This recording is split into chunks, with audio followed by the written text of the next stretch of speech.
Alright guys, welcome back. We're going to get the chain case off. We're going to put this 22 tooth gear in here instead of a 21. First things first, you're going to need a T25 to get the reverse actuator out of here. So we'll get that out. It's just got 3 of these in there.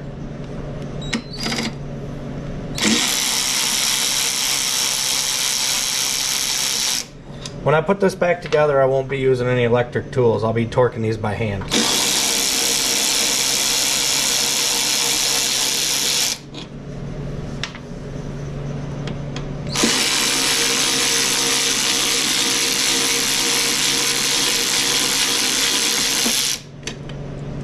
Now you can see when it loosens up, it clocks. So when you put it back in, you gotta like kind of clock it. It'll have some tension. You got to get the harness out of the way. So now set this up on the bench. Also, if you guys don't know about these, if you have one of these fail, well, there's many different things you can do. You could turn the plastic gear in the inside because it only uses a portion of it, or these are just a Saturn window motor. Just look it up on Google. They're a hell of a lot cheaper than buying it from Yamaha. Now we're going to go ahead and get the T30s out that hold this case together. There's going to be several of them. You'll see them all the way around the case. There's a couple at the bottom. That's why I really like these 1/4 inch drive Torx. So I'll go ahead and show you what it looks like when we pull it off. Okay, we'll start to slide the chain case cover back. You can see the fluid's draining out of it. I kind of just let it pour out like that into a pan. I believe, oh, I gotta take the reverse out of this thing. See if I can show you guys on camera up here. You're gonna have to pull this out. There's like, this is like a detent on there. I might need pliers to pull this out. Yeah, probably.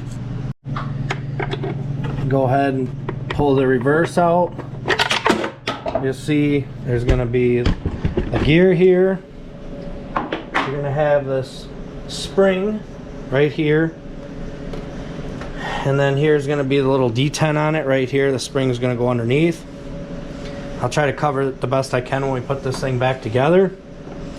Now we'll go ahead and pull this cover off, just like this. And you can see my chain case is pretty damn clean on the inside. I change it every year. I'm running AMS in this for my chain case oil, but regardless, we're gonna have to clean up all those sealing surfaces so we can Yamaha bond the oil tank. Now you can see here, guys, I don't know how well you can see it on camera. One big upgrade on these sidewinders, I have this tack welded on both sides, the chain tensioner here. Make sure you do that. I'm actually gonna have to pull the tension out of this thing. You're gonna back this nut off, obviously.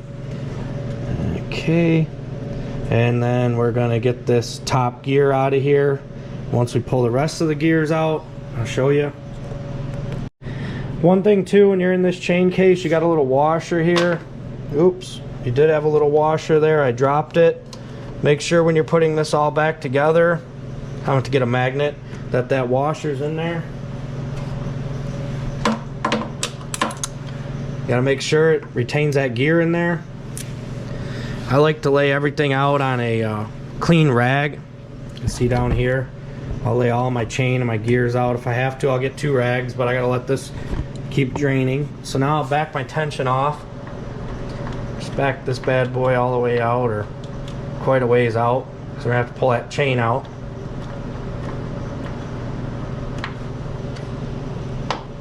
See, your tensioner's it's got a little spring right here that holds the tension on it. So I think we're gonna have to pull the tension all the way out. I can't remember. We'll figure it out as we go. Here's your reverse gear. Pull this out. I think we got to remove the bottom gear. There's going to be a E-clip down here. You use a 2-prong tool. Try to show you. They're kind of a pain. Get the snap ring off. Can be a little bit of a bugger to get these. I don't have the best tool in the book, so I called it E-clip earlier. It's a snap ring. I'm gonna mess with it off camera. I'm gonna have to get like a little flathead. These tools I have, they kind of suck. I really should go get new ones. Oh, I might have got it. Oh, I'm close.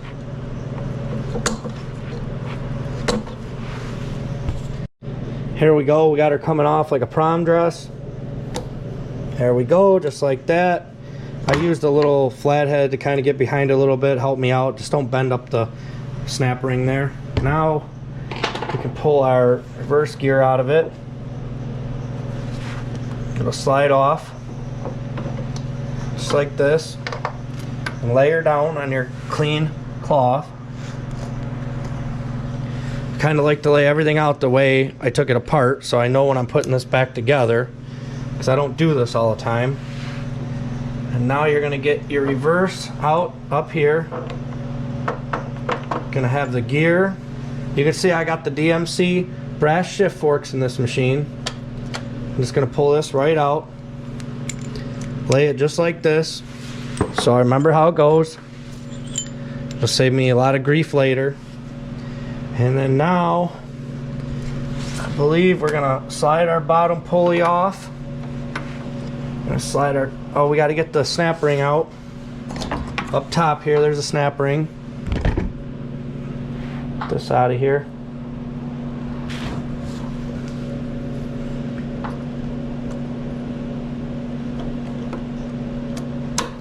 It's a lightweight one, so it's generally pretty easy to get this one off with these shitty tools I have, which I'm gonna be throwing in the trash and getting some really good pair. Getting tired of stuff like that. So finish getting this out of here. Come on, baby.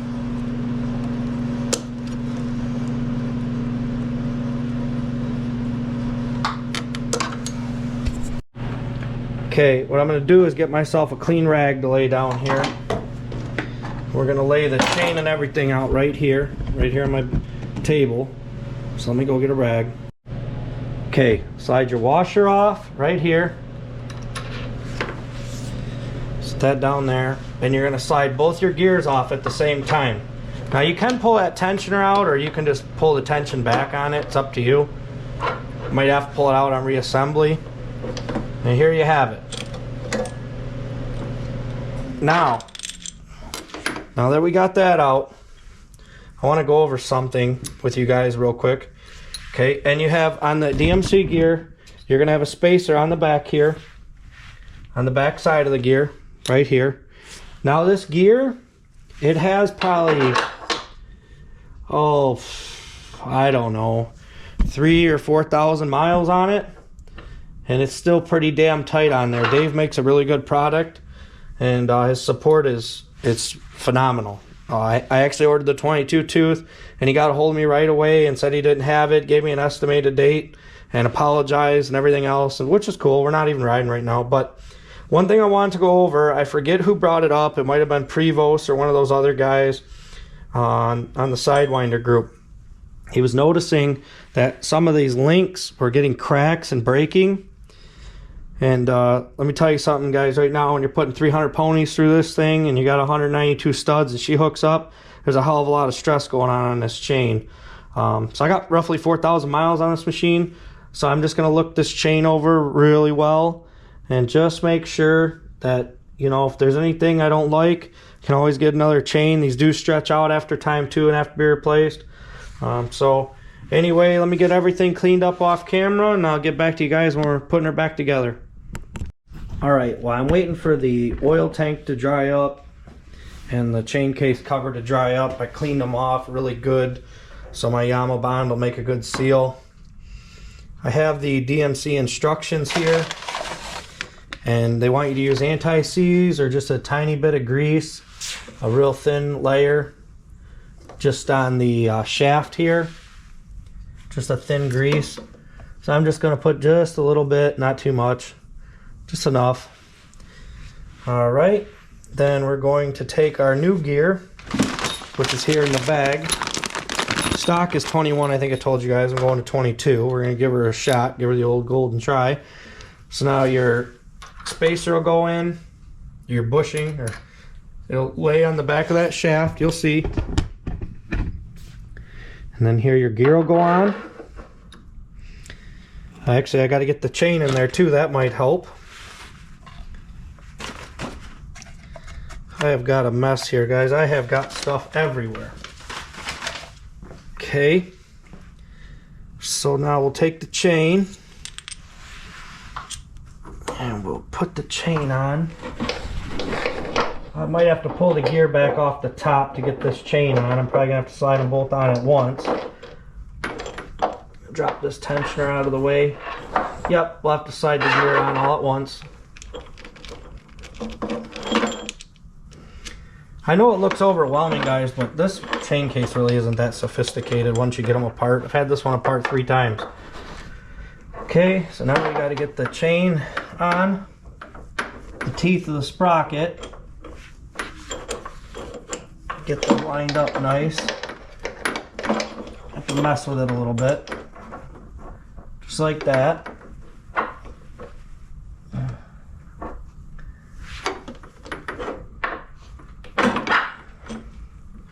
Slide the top gear on a little bit. Then you can slide the bottom gear on. Pull your tensioner back. Slide your 2 gears on. Just like this.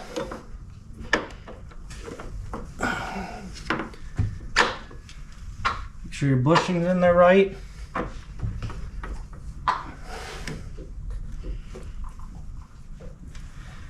And that's it, guys. Now we'll finish putting it together. Just want to make sure everything's right and the teeth really nice. Definitely, you don't want to break a chain case on the trail. Trust me. That's a bad, bad day. It's a bad weekend. So now you'll put your thrust washer on the outside. And you'll put your retaining clip back on.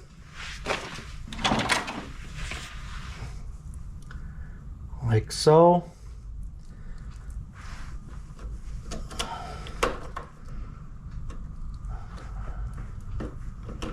Like I said, these snap ring pliers I have, they're going in the garbage as soon as I'm done with this project.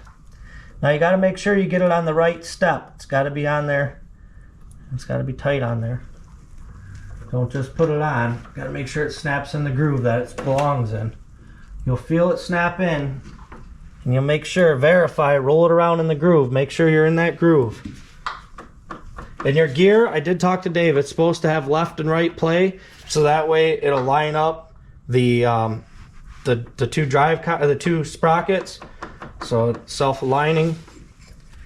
Pretty simple. Just want to make sure everything's looking good.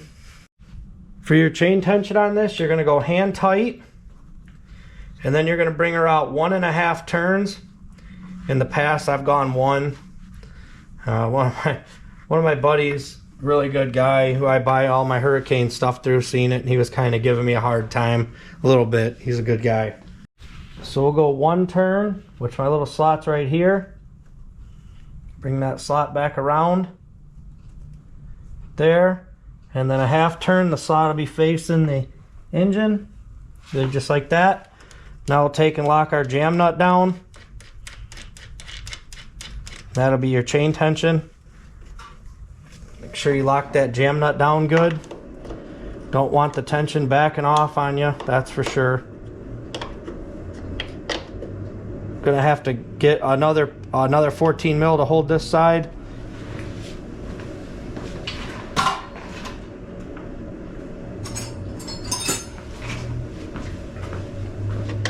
Make sure you hold her where she's at.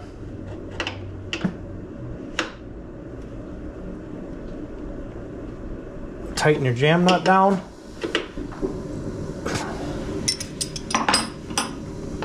That should be your chain tension, guys. Right there. See? There's a little play in there. It's not much. Alright, now we're going to put the rest of our reverse gears back in. As you can see, I got everything laid out. That little washer, like I mentioned earlier. Lay them in here. Just like this. Make sure too, there's a little washer on the back side of that top gear. Make sure you get that on there.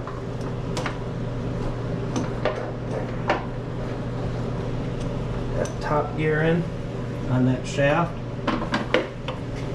Sorry guys, I'm trying to do it the best I can. It's hard to do all this stuff on camera. So there you go. Now that that's in, get your bottom pulley on.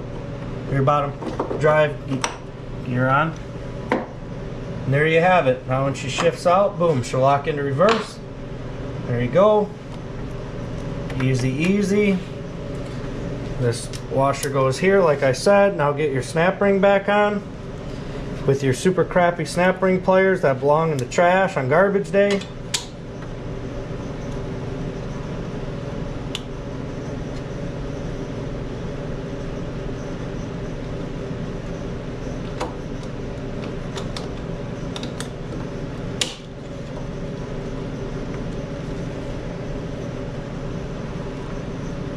Once you get your snap ring on, I gotta finish getting this on, and then we'll seal up the cover.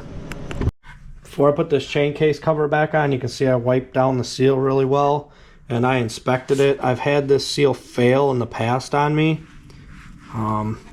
so I've already replaced it once. Just make sure there's no rips, tears, dirt, anything like that. And then we'll go ahead and slip this puppy back on.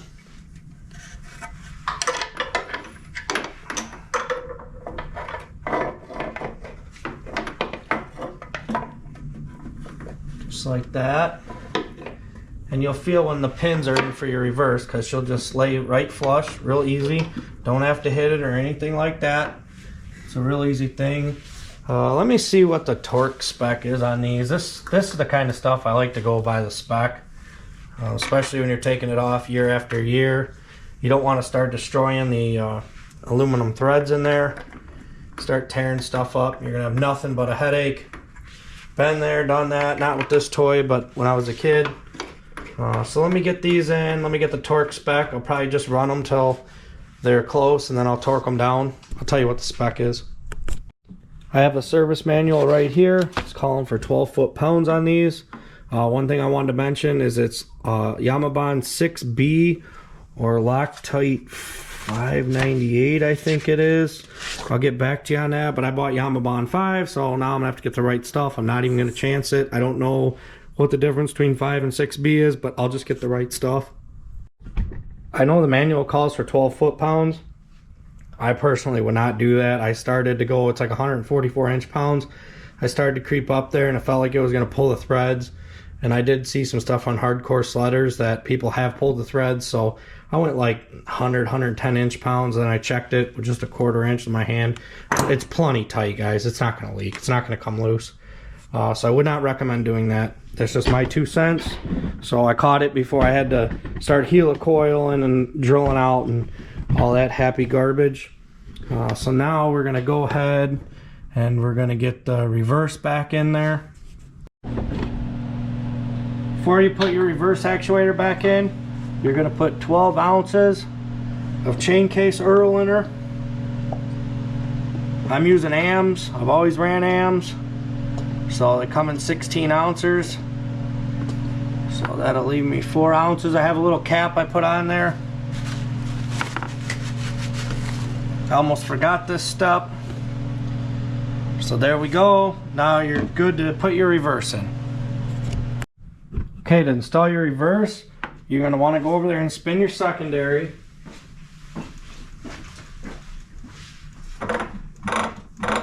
Right now the slud's in neutral. Right now the slud's in neutral, so we have to turn this, pull this out, turn this, so the sled goes into drive, forward.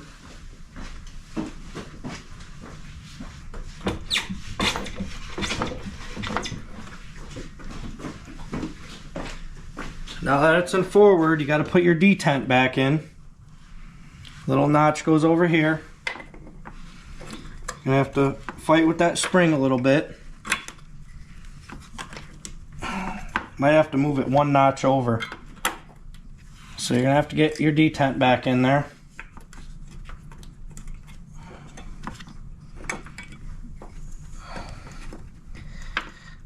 Can be a little bit of a bugger to get back in there, I'm not gonna lie.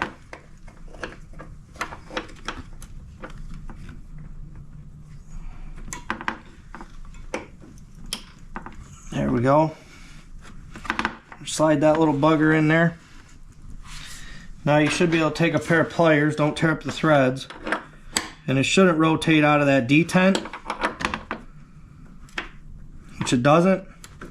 So now they say to go 20 degrees counterclockwise in the manual to help you line up your your actuator. So I'm doing this by the manual, guys. If it's not right, I'll put it in the video on what I did wrong or what not to do. I'll drop a little thing. I did read this right out of the manual. I'm not going to lie, every year I struggle with this. Knock on wood, there's none to knock on, but I've gotten really lucky past few years. I've kind of just put it together the way I felt it was right, and it worked out really good. Never had an issue, but I'm sure that now I said that, I'll probably have an issue. So anyway, I'll take my T-handle and I'll tighten these down. Just don't go super tight. You can crack the housing on this. Bring your wire up and around for your reverse actuator. Actually, sorry guys, this plugs into the harness. I don't know what I'm thinking, duh. And we'll get these tightened down, and then we'll get the oil tank sealed up. Now I took some brake and parts clean, and I cleaned up really well with paper towel along this sealing surface. And this is what we're going to go with, guys. We're going to go with Yamaha 4. I've talked to quite a few people. The 6B, like the manual says, I'm sure it's alright, but everybody I talked to recommended this. So we're going to put a thin bead all the way around, and then we're going to put her on. I'll show you what she looks like before I put her on. Let's slip this cover on and finish this job up. I want to be careful. I got to line up that oil screen. You'll see there's a little slot in the bottom. And then I'll just push the cover on. Like so. And we'll get the bolts in there. Now they do say 12 foot-pounds on these. I'm not going by that. That's too much on this aluminum in my opinion. So I'm just going to go maybe like 100, 110 inch-pounds. And then I'll run my hand over it with a handheld 1/4 inch, and I'll see how they feel to me. So let me get the bolts in and we'll wrap this video up. And there we have it. I'll put my oil lines back on. And you have to let this thing sit for 24 hours to fully let it cure before you... I'm going to leave that bottom oil line off in case there's any residual.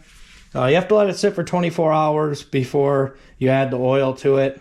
So on the next video, we're going to pop the tap clutch I got on. And I'm going to put a set of injectors in it. Instead of a 3-bar map sensor, we're going to put a 4-bar, and we're going to put my big 3-inch Sandell exhaust back on here. So I just want to say thanks for watching. Stay tuned. See you on the next one.